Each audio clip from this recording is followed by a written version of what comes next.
Heavy rains ring alarm bells in flood-prone Cainta town in the province of Rizal.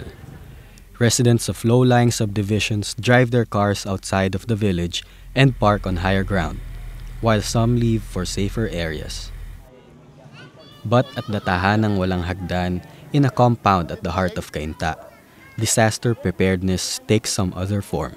Pero nagkaroon ng mga coordinators in each houses na in case na may mga ganitong kalamidad, tatawagin sila para i-brief yung mga tao kung ano yung gagawin, kung saan pupunta, at kung ano yung mga dapat dalahin in case of emergency. Yung gamot nila, yung kanilang whatever, no? Ang isa kasing PWD ay sinanimo sa gamot, no? Sa mga medicines. So, importante yun na bit-bit nila yon.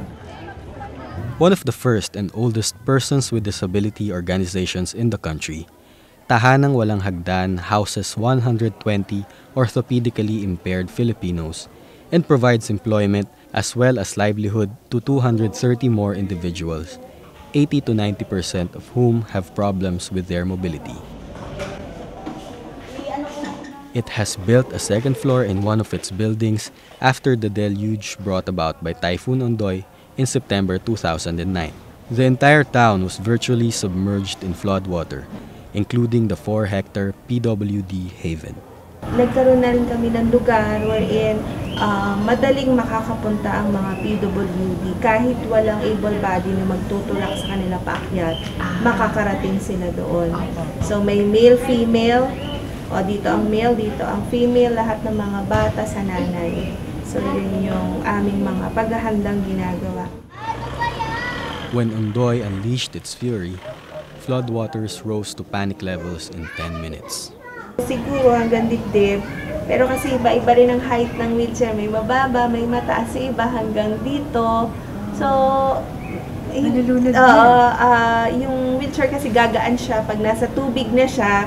So, gumaganyan-ganyan na. Oh no. Oo. Eh, wala kaming life vest, walang ganyan. Walang mga measures na naihanda kami during that time. Walang pagkain, walang kuryente.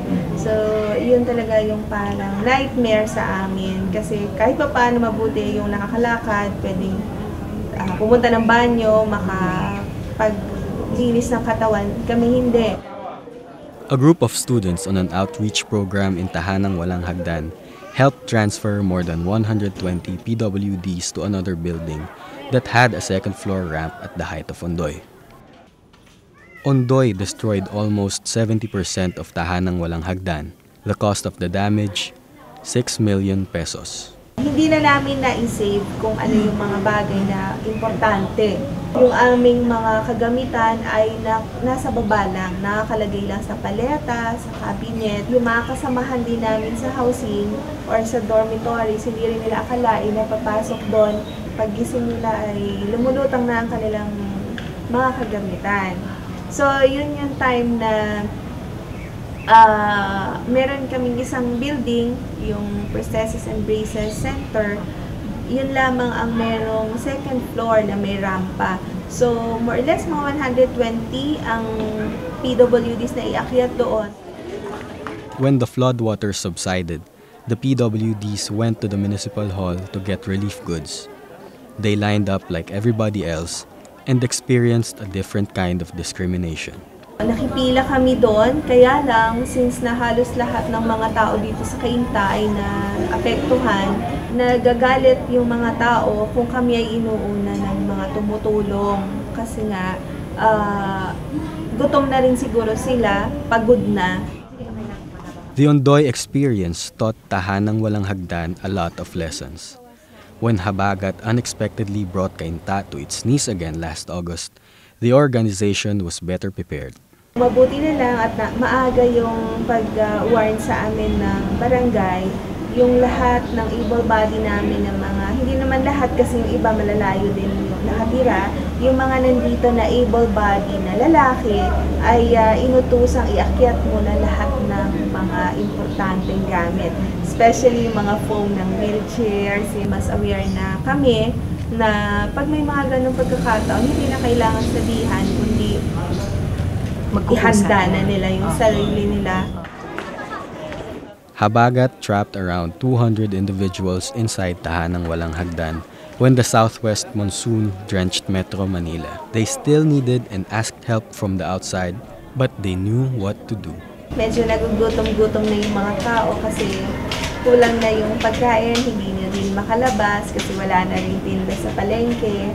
So, since then, nag-start na kaming tumawag sa mga kakilala namin at para humingi ng tulong kasi baka maubos ang stocks yung mga tao magugutom. So, lagi namin sinasabi sa mga nagre-rescue, huwag yung ihiwalayan kasi kaputol siya ng aming katawan. Whatever happens, pag nawala siya, hindi na rin kami makakagalaw. Hindi na rin kami makakakilos. So, sa lahat ng aming gamit, palagay ko ang mobility aids ang pinaka-importante sa aming lahat. So, maiwan man yung lahat, wag lamang yung aming mobility aids, wheelchair, crutches, walker, canes, yun ang mga importanteng bagay.